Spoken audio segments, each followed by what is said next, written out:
हरिवंश पुराण जी का स्वाध्याय हम सभी कर रहे हैं। आचार्य जिनसेन जी द्वारा विरचित।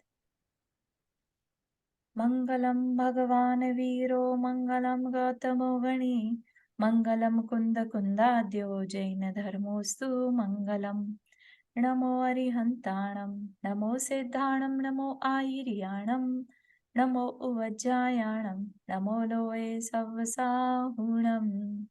पंच परमेष्ठी भगवान की जय। अगले 45 मिनट के लिए सभी प्रकार के पापों का त्याग करके सभी 9 वर्ण नमोकार मंत्र पढ़ लें।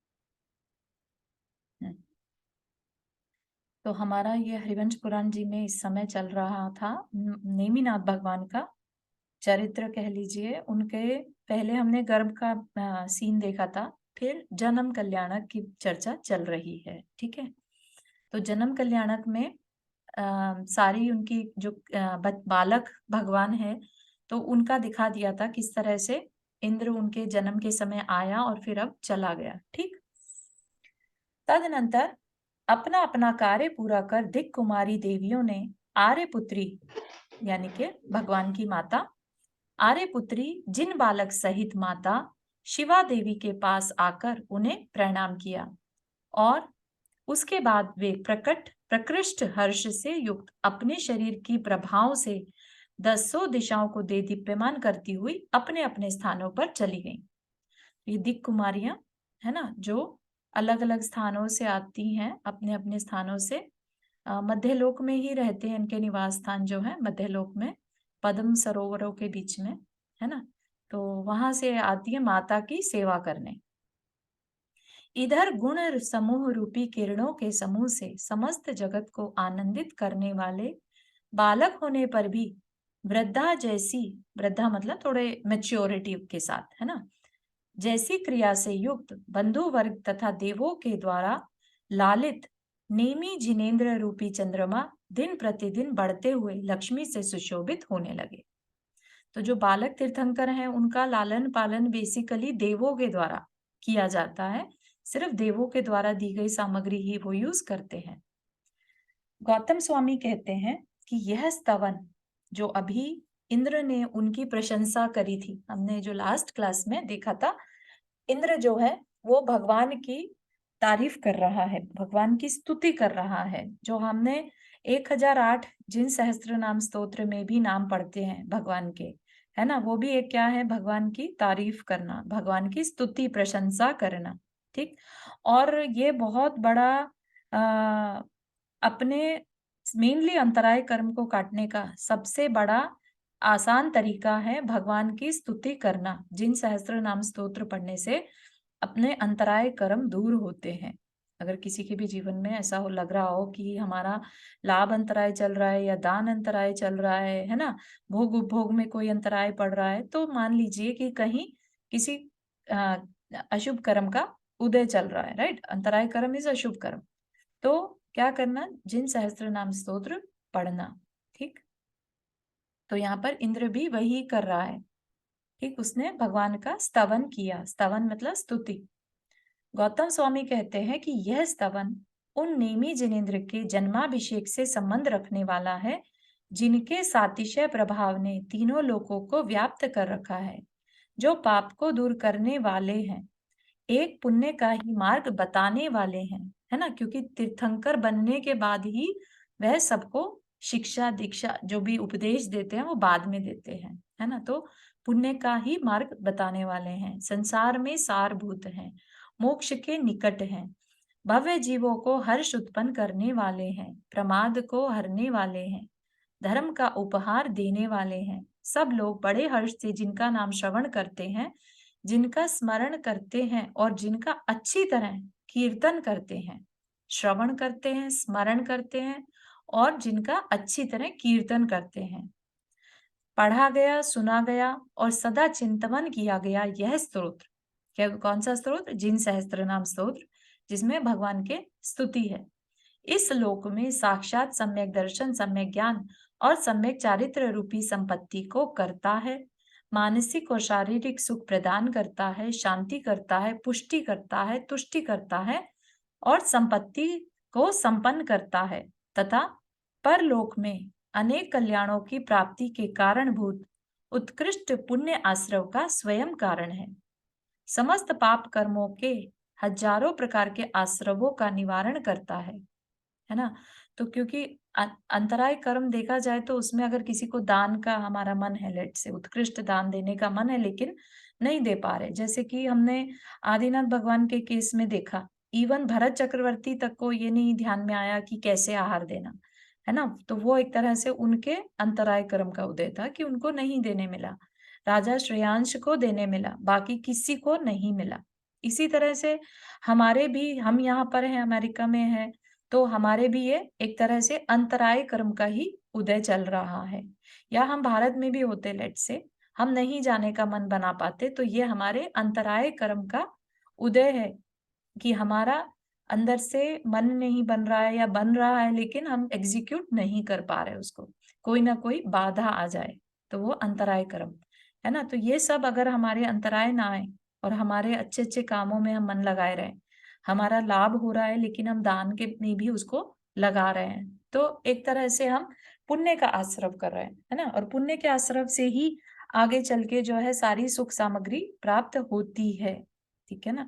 पुण्य के आश्रव से ही देव गति मिलती है, ठीक है ना। पाप कर्म के आश्रव से तिर्यंश या नरक गति मिलेगी, ठीक है ना। समस्त पाप कर्मों के हजारों प्रकार के आश्रवों का निवारण करता है। तो कर्म के हजारों प्रकार के आश्रवों का निवारण करता है, ये क्या मतलब हुआ कि जो पाप कर्म है ना, पाप कर्म क्या है, बेसिकली पाप वाली क्रियाएं, जो भी ऐसी क्रियाएं जो जिसमें आत्मा का कल्याण ना हो, है ना, तो वो बहुत सारी तरह की हो सकती हैं। तो उन सारी क्रियाओं का जिनसे कि पाप कर्मों का आश्रव हो रहा है, उसका निवारण करता है। तो हमारा मन क्या है, बेसिकली अच्छी चीजों में टिका रहेगा, तो हम क्या होगा, हम पाप कर्म के आश्रव से बच जाएंगे, ठीक है। और पूर्व भाव में सर्वदा स्नेह तथा मोह आदि भावों से संचित भयंकर से भयंकर पापों का नाश करता है। कि हमने पहले में जो पाप बांध लिए रागवश, उनका भी नाश करता है। यह मुख्य स्रोत जिनेन्द्र भगवान में सातिशय भक्ति उत्पन्न करे। तो इस तरह से इंद्र के द्वारा कृत स्तुति का वर्णन करने वाला 39वां सर्ग समाप्त हुआ, है ना। तो जो बेसिकली अपन पूजा वर्ड कहते हैं, पूजा इज नथिंग बट भगवान का स्तवन, है ना। भगवान की गुणों की, उनकी क्वालिटीज को कहना, दैट इज पूजा।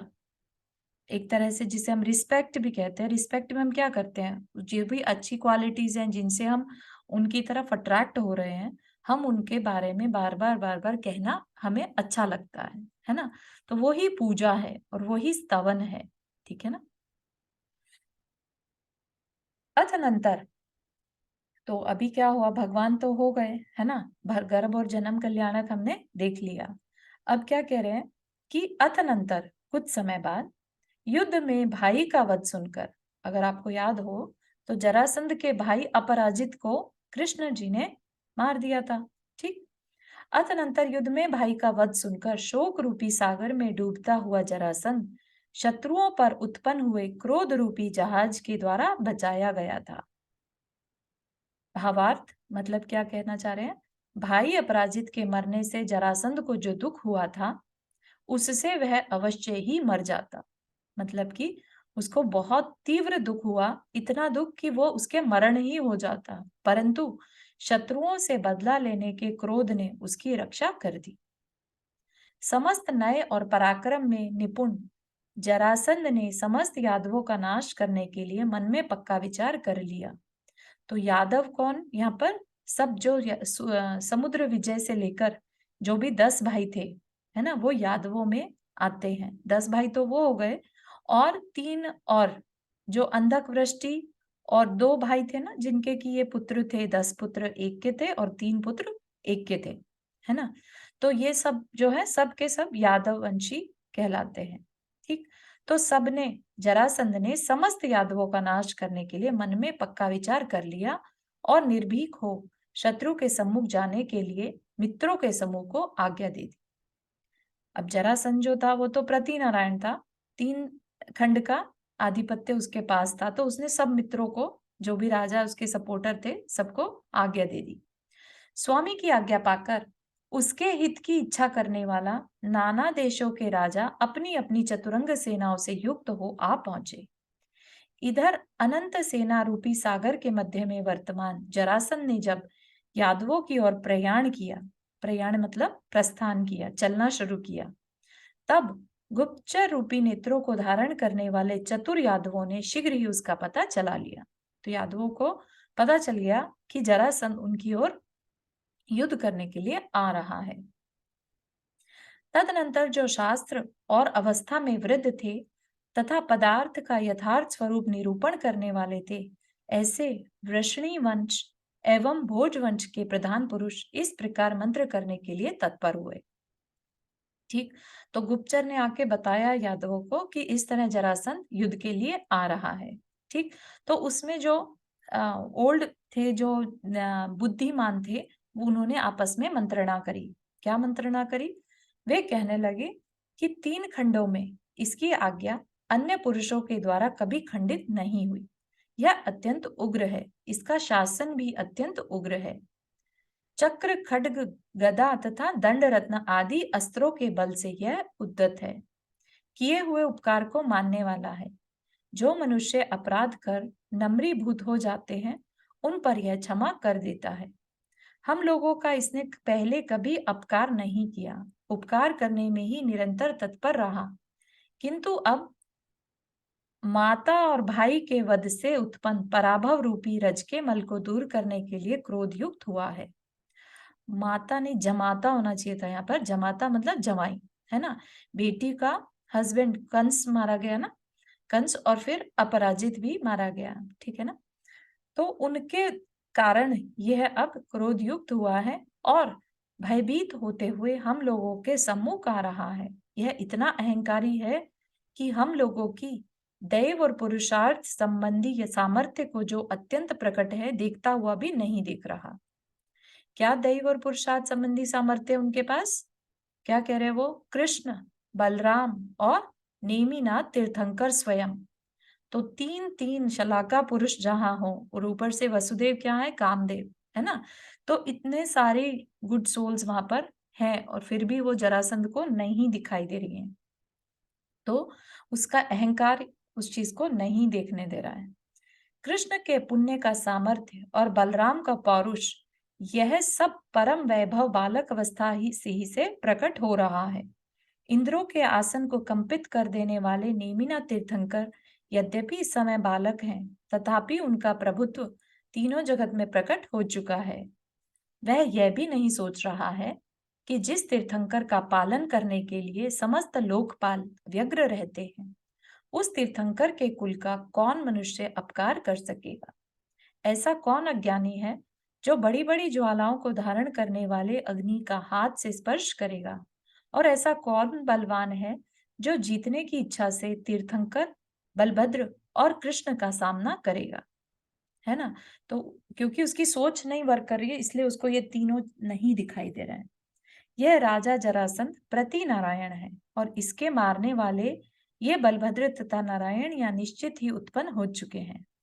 इसलिए जब तक यह प्रति नारायण रूपी पतंग अपने पक्षों यानी सहयोगियों के साथ आकर कृष्ण रूपी अग्नि में स्वयं भस्म नहीं हो जाता, तब तक हम लोग शीघ्र ही विग्रह के बाद अन्यत्र आसन ग्रहण कर शूरवीर कृष्ण को विजय के सम्मुख करें। मतलब कि हम लोग यहाँ से, कौन कौन ये बात कर रहा है? यादवों के जो मंत्री गण हैं वो आपस में मंत्रणा कर रहे हैं, ठीक है ना।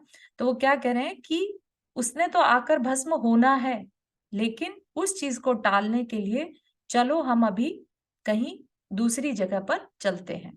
ठीक, इस समय हम लोगों को पश्चिम दिशा का आश्रय कर कुछ दिनों तक चुप बैठ जाना उचित है, क्योंकि ऐसा करने से कार्य की सिद्धि निसंदेह होगी। हम लोग इस तरह शांति से चुप रहेंगे, फिर भी यदि जरासंध हमारा सामना करेगा, तो हम लोग युद्ध द्वारा सत्कार कर उसे यमराज के पास भेज देंगे। है ना? पहले तो चुप रहने की ही कोशिश कर रहे हैं, फिर भी अगर जरासंध ने अटैक कर ही दिया, तो फिर हम उसका सामना करेंगे। इस प्रकार परस्पर सलाह कर उन्होंने वह मंत्रणा अपने कटक में प्रकट की। कटक मतलब अपने ग्रुप में एक्सप्लेन करी और भेरी के शब्द से नगर में प्रस्थान करने की आज्ञा दे दी, कि सबको बोल दिया चलो यहाँ से इस स्थान को छोड़कर दूसरी जगह।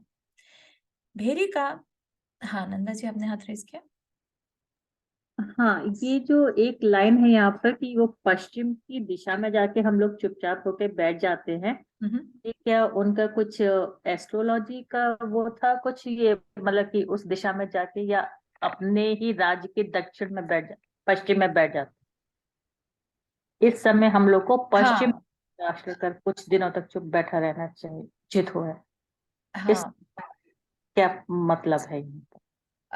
वो एक बहुत डीपर मीनिंग आ जाएगा इसका, या तो दो उनमें से एक रीजन है, या तो कि अभी समय ठीक नहीं है ना। उन्होंने देखो अभी थोड़ा सा आगे बताएंगे, उन्होंने पूरा योग नक्षत्र देखकर सब कुछ उस तरह से चलता था, तो उस समय नोटिस किया होगा कि अभी हम कुछ भी एक्शन लेंगे तो हमारी हार होगी, है ना।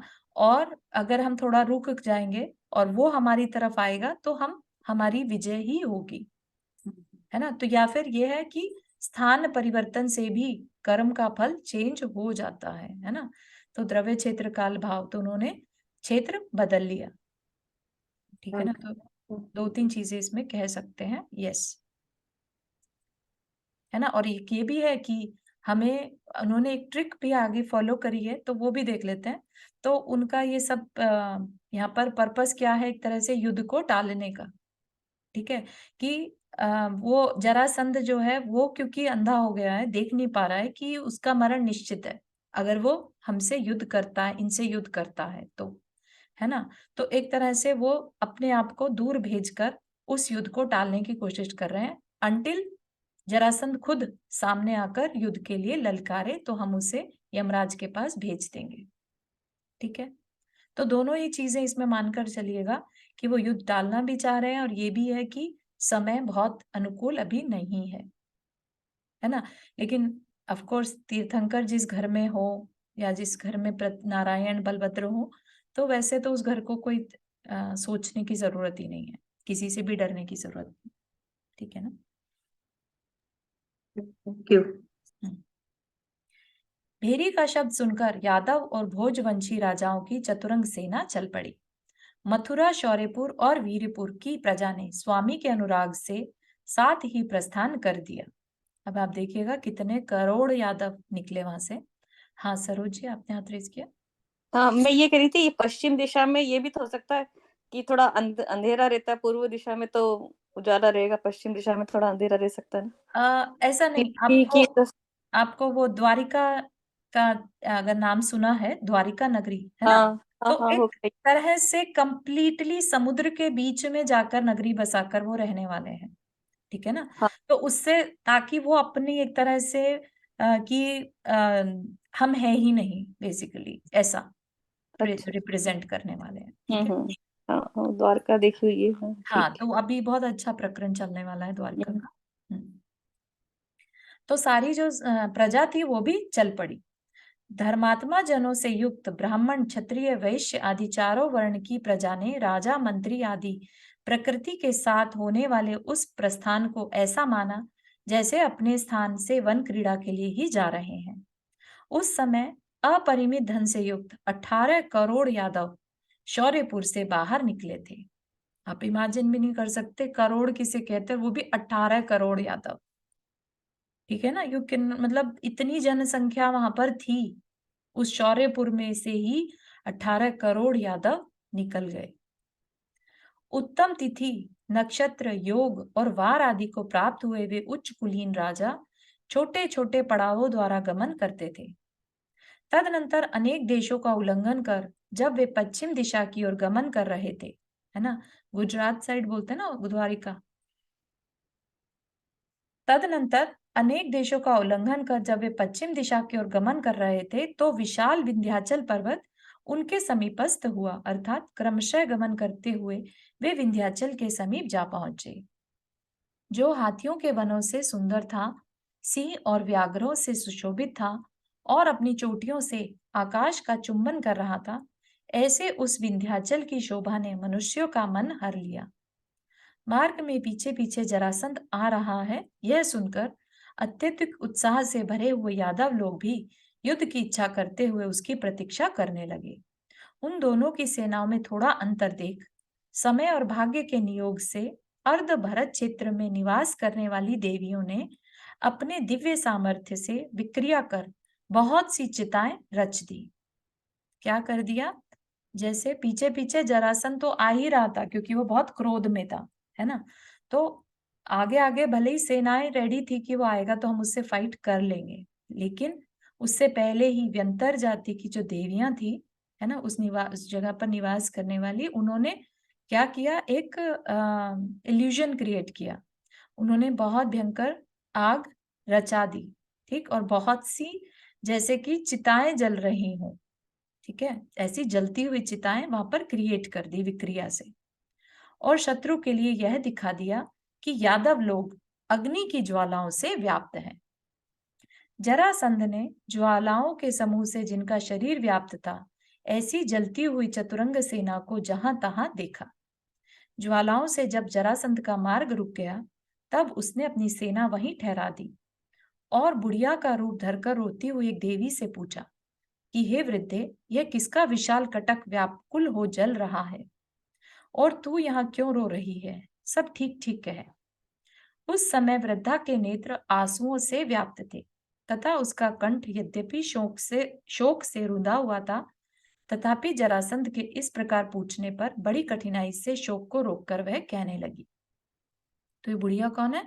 ये देवी है, जो कि एक ओल्ड लेडी का रूप धर के बैठी है। हे प्रतापी राजन, मैंने जो कुछ देखा है वह कहती हूँ, क्योंकि यह एक साधारण बात है कि जो मनुष्य महापुरुष के लिए अपना दुख निवेदन करता है, वह बड़े से बड़े दुख से विमुक्त हो जाता है, यानी छूट जाता है। राजगिरी नगर में जरासंध नाम का एक वह सत्य प्रतिज्ञ राजा है, जो समुद्रांत पृथ्वी का शासन करता है। समुद्र तक पृथ्वी का शासन उसके अंडर में है, इसीलिए वो लोग समुद्र से भी मतलब बिल्कुल अपना जो समुद्र के अंत तक, तो जहाँ पृथ्वी और समुद्र मिल रहे हैं वहां पृथ्वी तक उसका राज्य है, ठीक है ना। तो वो सब कहाँ जाना चाह रहे हैं? बेसिकली उससे भी बाहर, तो समुद्र में जाकर वो एक नगरी बसाएंगे।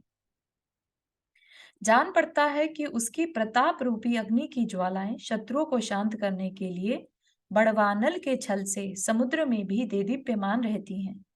अपने अपराधों की बहुलता से यादव लोग जरासंध की ओर से सदा सशल्य हृदय रहते हैं, इसलिए उससे भयभीत हो प्राण बचाने के लिए कहीं भाग निकले। परंतु समस्त पृथ्वी में जब उन्होंने कहीं किसी को शरण देने वाला नहीं देखा, तब वे अग्नि में प्रवेश कर मरण की ही उत्तम शरण में जा पहुंचे, अर्थात अग्नि में जलकर निशल्य हो गए। मैं उन राजाओं की वंश परंपरा से चली आई दासी हूँ। मुझे अपना जीवन प्रिय था, इसलिए मैं उनके साथ नहीं जल सकी, परंतु अपने स्वामी के कुमरण के दुख से दुखी होकर रो रही हूँ। जिनके पीछे जरासंध लगा हुआ था, ऐसे यदुवंशी, कुरुवंशी तथा भोजवंशी राजाओं की प्रजा अपने मंत्री आदि के साथ अग्नि के मुख में प्रविष्ट हो चुकी है, परंतु मुझ अभागिनी को अपने प्राण प्यारे रहे, इसलिए मेरा शरीर दुख के भार का स्थान हो रहा है तथा उन सबके वियोग से दुखी हो मैं पिशाच से ग्रस्त की तरह सांसें भर रही हूँ, यानी जी रही हूँ, मतलब एक गोस्ट की तरह से मैं जी रही हूँ बस। वृद्धा के इस प्रकार वचन सुनकर जरासंध बहुत विस्मित हुआ और उसके वचनों का विश्वास कर अंधक वृष्णि के वंश का नाश मानने लगा। वह उसी समय अपने स्थान पर वापस लौट आया और वहां रहकर मृतक जनों के लिए बंधु जनों के साथ जलांजलि देकर कृतकृत्य की तरह निश्चिंतता से रहने लगा। उधर यादव लोग भी अपनी इच्छा अनुसार इलायची के वन की लताओं के समागम से सुगंधित वायु के द्वारा विजित समुद्र के तट पर जा पहुंचे। इस प्रकार पश्चिम समुद्र के पास आकर दूर देश में ठहरे हुए वे सब राजा, प्रजा तथा मंत्री आदि लोग यथा योग्य स्थानों में स्थित हो गए। गौतम स्वामी कहते हैं कि देखो, अत्यंत निर्दय और कुपित जरासंध अत्यधिक हठ से मार्ग में यादवों के पीछे लगा और शत्रु का नाश करने तथा स्वयं मरने के लिए शीघ्र दौड़ा, परंतु ज्वालाओं से मार्ग रुक जाने के कारण चूकी लौट आया। इसलिए समस्त उत्तम क्रियाओं को करने वाले जिनेंद्र भक्तजन कहते हैं कि वह उन दोनों का पुण्योदय ही श्रवण करने योग्य था, अर्थात अपने अपने पुण्योदय से ही दोनों की रक्षा हुई थी। किस किस दोनों की? यादवों की और जरासंध की, है ना, क्योंकि जरासंध भी मर सकता था, लेकिन अभी उसका समय नहीं आया था, इसलिए बात टल गई, है ना। तो दोनों का ही पुण्योदय था। ठीक, तो इस तरह से यादवों के प्रस्थान का वर्णन करने वाला 40वां सर्ग समाप्त हुआ। यहां तक के किसी को कोई क्वेश्चन?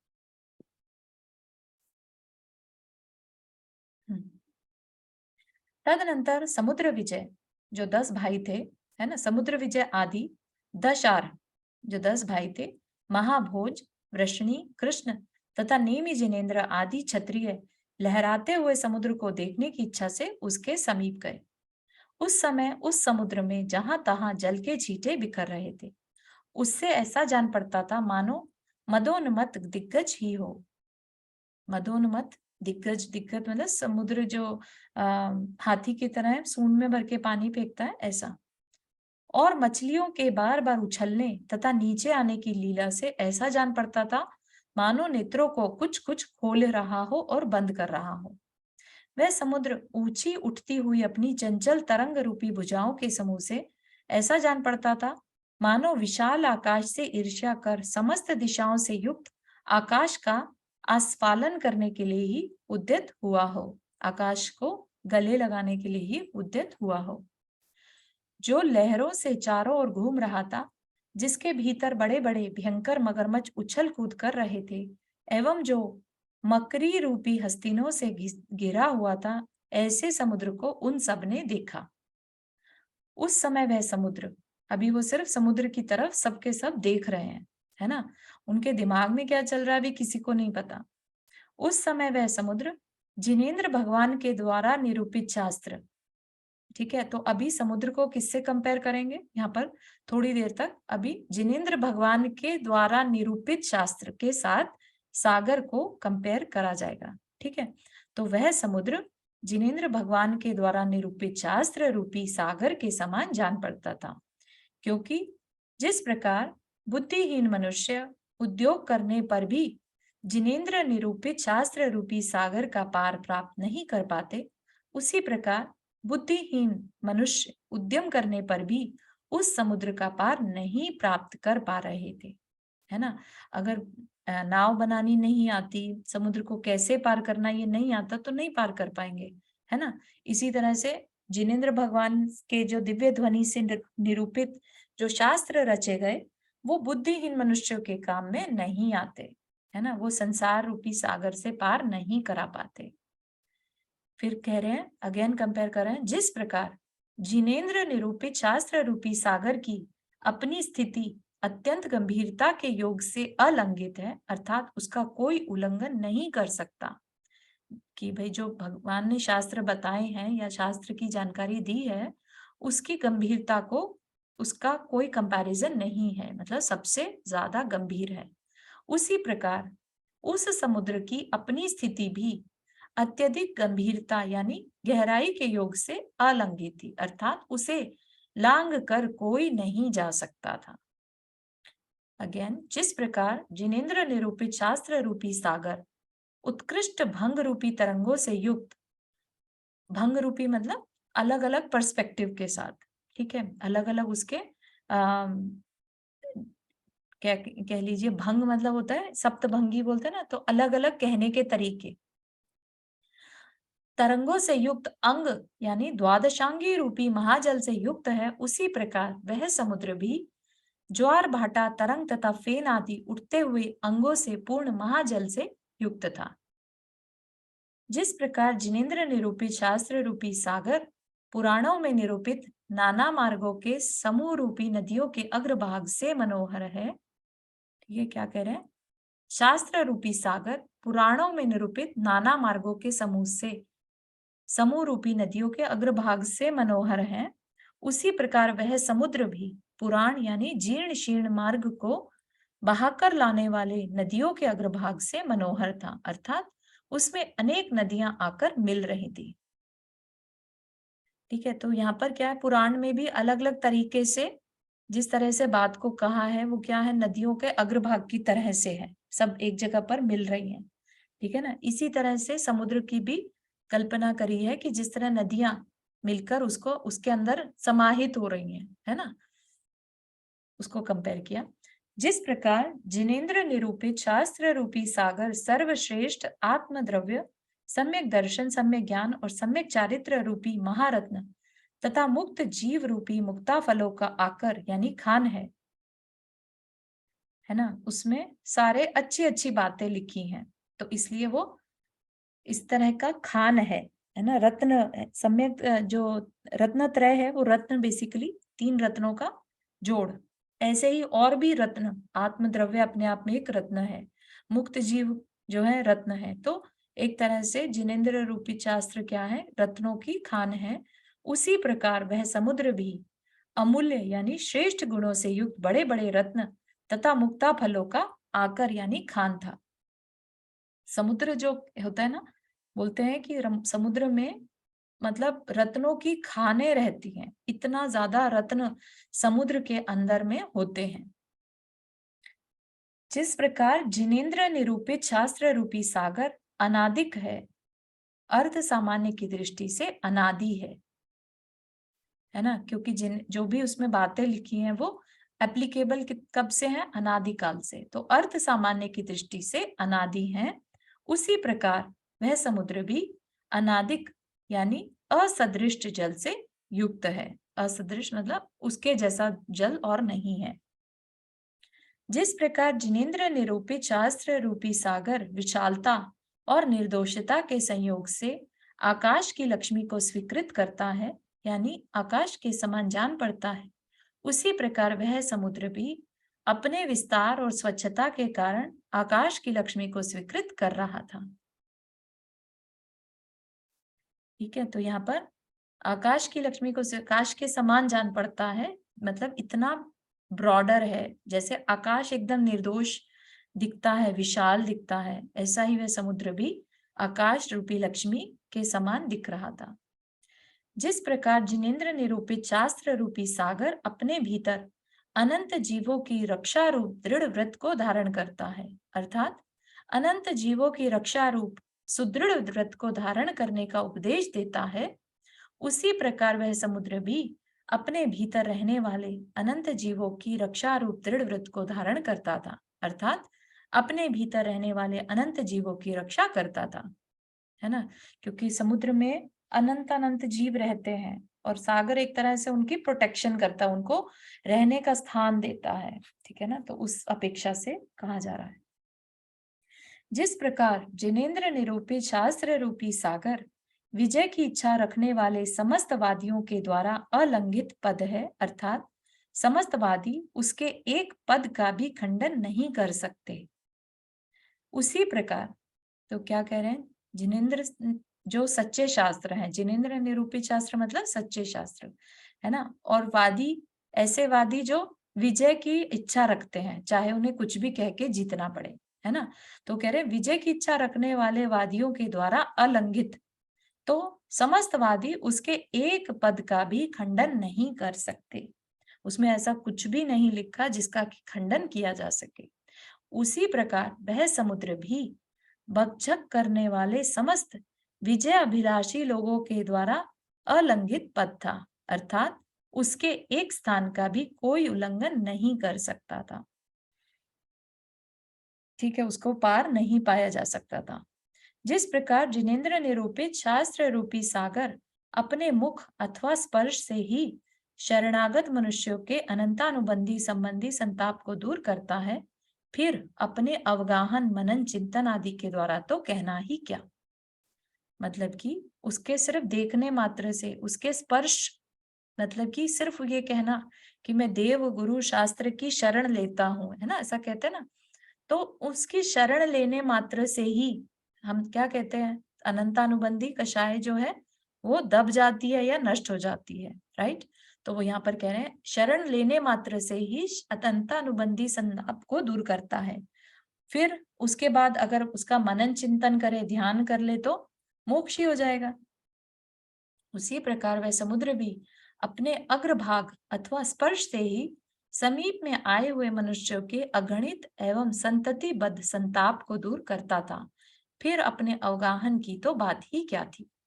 तो मतलब कि जो इतनी तकलीफ में हो, गर्मी से हो या परेशान हो, तो ओशन नॉर्मली क्या करता है, उन सबको कामनेस देता है, राइट।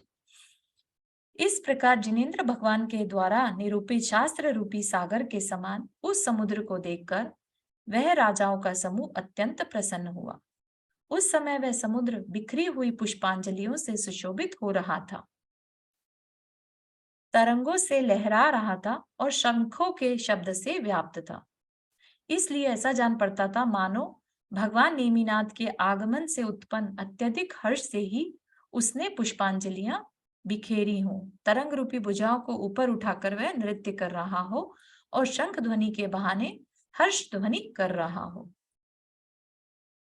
ठीक है, तो अब ये पुष्पांजलियां कहाँ से आई तो नहीं पता, लेकिन इट सीम्स कि या तो समुद्र के नीचे के जो वो कोरल्स रहते हैं उससे अपने आप पुष्प क्रिएट हो रहे थे, है ना। पुष्पांजलि होता है बेसिकली पुष्प का बिखरे रहना, है ना। और तरंगों की लहरों से लहरा रहा था और शंखों के शब्द, जो कि समुद्र में शंख रहते हैं, उसके शब्दों से व्याप्त था। और ये जो सीवीड वगैरह होती हैं उसके भी फ्लावर्स हो सकते हैं? हो सकता, कुछ भी हो सकता है यहाँ पर, क्योंकि वो टाइम ऐसा था तो कुछ देव लोग भी ये क्रिएट कर सकते हैं, है ना। उन्होंने समुद्र को एकदम ऐसा बना दिया, पुष्पांजलि से सुशोभित बना दिया, है ना, और शंखों की ध्वनि करी, वो भी हो सकता है।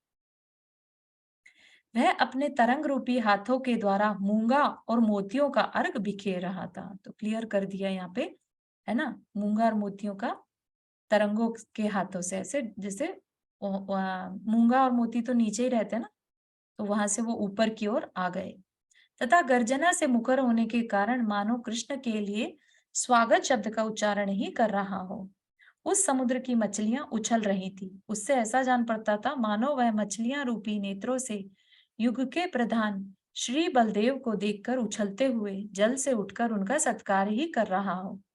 समुद्र में जो फेन के समूह उठ रहे थे उनसे ऐसा जान पड़ता था मानो समुद्र विजय, अक्षोभ्य तथा भोजक वृष्णि आदि राजाओं को देख उसके निमित्त से होने वाले अपने हर्ष को ही प्रकट कर रहा हो। तदनंतर किसी प्रशस्त तिथि में, प्रशस्त मतलब शुभ, किसी शुभ तिथि में मंगलाचार की विधि को जानने वाले कृष्ण ने अपने बड़े भाई बलदेव के साथ स्थान प्राप्त करने की अभिलाषा से अष्टम भक्त अर्थात 3 दिन का उपवास किया। तो उपवास करके और उसने ध्यान जो लगाया ताकि पता चल सके कि उन्हें कहाँ पर रुकना है। तत्पश्चात पंच परमेष्ठियों का स्तवन करने वाले धीर वीर कृष्ण जब समुद्र के तट पर नियमों में स्थित होने के कारण डाब की शैया पर उपस्थित थे, डाब मतलब घास फूस की शैया पर उपस्थित थे, तब सौधर्म इंद्र की आज्ञा से गौतम नामक शक्तिशाली देव ने आकर समुद्र को शीघ्र ही दूर हटा दिया। वह समुद्र वहां कालांतर में आकर स्थित हो गया था, मतलब दूर चला गया वहां से। तदनंतर श्री कृष्ण के पुण्य और श्री नेमिनाथ तीर्थंकर का सातिशय भक्ति से कुबेर ने वहां शीघ्र ही द्वारिका नाम की उत्तम पुरी की रचना कर दी। वह नगरी 12 योजन लंबी, 9 योजन चौड़ी, वज्रमय कोट के घेरा से युक्त तथा समुद्र रूपी परिखा से घिरी हुई थी। जैसे अयोध्या नगरी का सेटअप रहता है वैसी वहां पर उन्होंने नगरी क्रिएट कर दी। रत्न और स्वर्ण से निर्मित अनेक खंडों के बड़े बड़े महलों से आकाश को रोकती हुई वह द्वारिकापुरी आकाश से च्युत अलकापुरी के समान सुशोभित हो रही थी। कमल तथा नीलोत्पलो आदि के से आच्छादित स्वादिष्ट जल से युक्त वापी, पुष्करिणी, बड़ी बड़ी वापिकाएं, सरोवर और हृदयों से युक्त थी। तो समुद्र के बीच में ही ऐसी नगरी जिसमें अपने आप में ही बड़ी बड़ी वापिकाएं, वापिकाएं मतलब जैसे तालाब वगैरह होते हैं, सरोवर और हृद से युक्त हो गई। देदीप्यमान कल्पलताओं से आलिंगित, कल्प वृक्षों के समान सुशोभित, पान, लौंग तथा सुपारी आदि के उत्तम उत्तम वनों से सहित थी। वहां स्वर्णमय प्राकार और गोपुरों से युक्त बड़े बड़े महल विद्यमान थे, है ना। तो 12 योजन, जब 12 योजन की बात करते हैं तो कितने किलोमीटर का हो गया एक योजन, हमने पढ़ा था।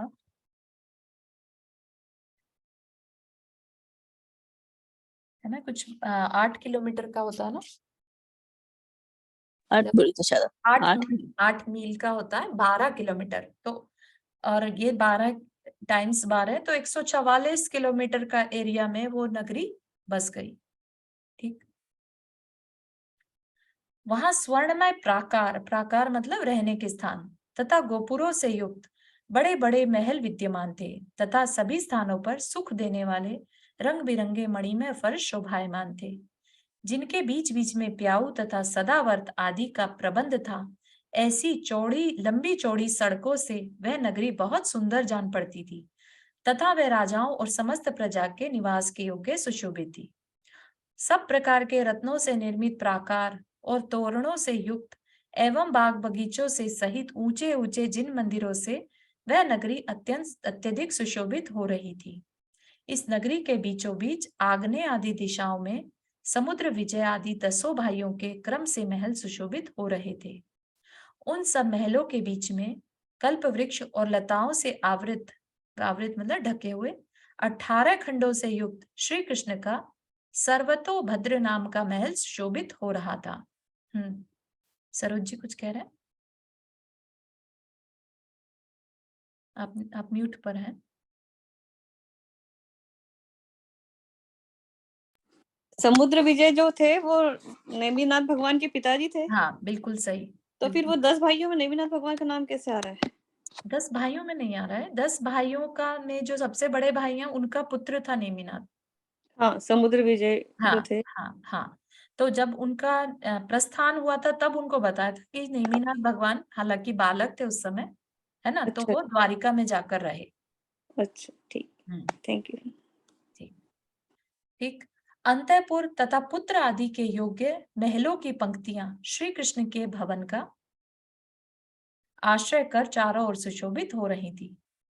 अंतःपुर के घरों की पंक्तियों से घिरा एवं वापिका तथा बगीचा आदि से विभूषित बलदेव का भवन सुशोभित हो रहा था। बलदेव यानी बलभद्र, है ना। बलदेव के महल के आगे एक सभा मंडप सुशोभित था, जो इंद्र के सभा मंडप के समान था और अपनी दीप्ति से सूर्य की किरणों का खंडन करने वाला था।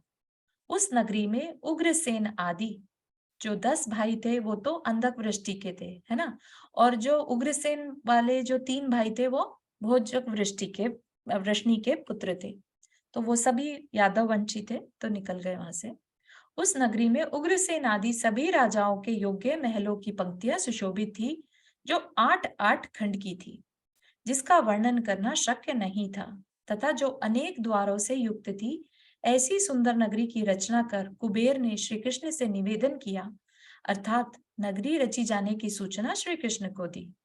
उसी समय कुबेर ने श्री कृष्ण के लिए मुकुट, उत्तम हार, कौस्तुभ मणि, 2 पीत वस्त्र, लोक में अत्यंत दुर्लभ नक्षत्र माला आदि आभूषण, कुमुदवती नाम की गदा, शक्ति, नंदक नाम का खड्ग, शांग नाम का धनुष, 2 तरकस, वज्रमय बाण, सब प्रकार के शस्त्रों से युक्त एवं गरुड़ की ध्वजा से युक्त दिव्य रथ, चमर और श्वेत छत्र प्रदान किए।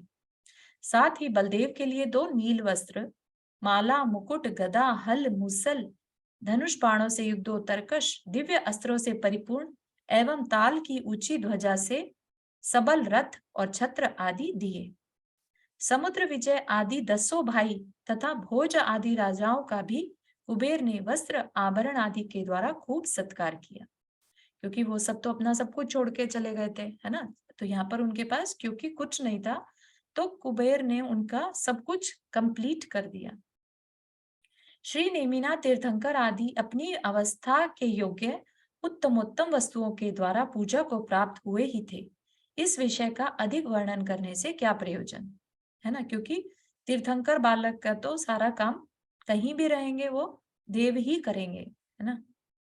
आप सब लोग नगरी में प्रवेश करें, इस प्रकार सबसे कहकर और पूर्ण भद्र नामक यक्ष को संदेश देकर कुबेर क्षण भर में अंतर्हित हो गया, मतलब एकदम गायब हो गया। तदनंतर ओ सॉरी टाइम हो गया हमारा, सॉरी ध्यान नहीं दिया। तो आज के लिए अपन यहीं तक रखेंगे। यहाँ तक के किसी को कुछ क्वेश्चन है तो वी कैन डिस्कस। हाँ, एक मेरे को था कि एक जब ये द्वारका बन रही थी तो उस समय बागों में लिखा था कि ये कल्प वृक्ष थे, लेकिन कल्प वृक्ष तो खत्म हो गए थे पहले। हाँ, कल्प वृक्ष जैसे ही कहे होंगे, कहाँ पर? यही है सेकंड लाइन फ्रॉम नीचे से सेकंड लाइन, कल्प, महलों के बीच में, है ना। हाँ, कल्प वृक्ष और लताओं से आवृत।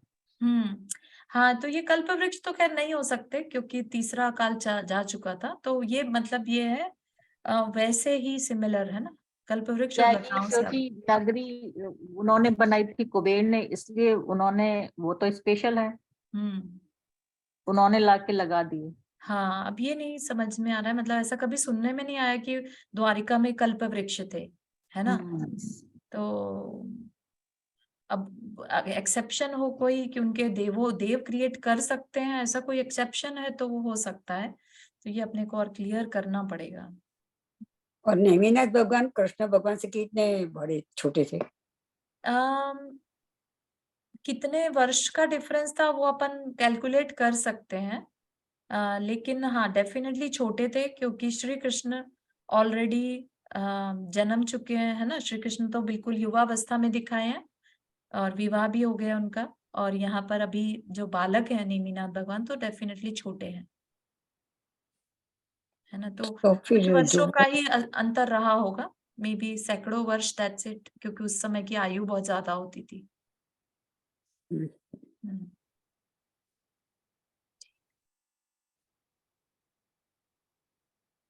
ठीक है, तो यहीं तक रखते हैं।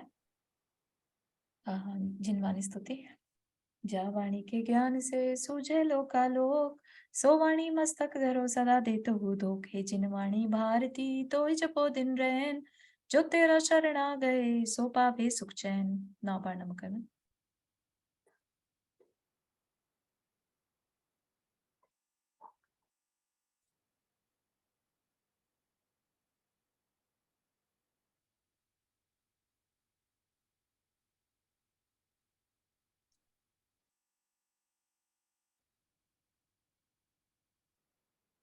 सभी को जय Jinendra and once again happy जय जिनेन्द्र। सारू जी जय जिनेन्द्र, सभी को जय जिनेन्द्र, हैप्पी न्यू सभी ईयर। को हैप्पी न्यू ईयर, सभी को हैप्पी न्यू ईयर। सभी को जय जिनेन्द्र, हैप्पी न्यू ईयर। जय जिनेन्द्र।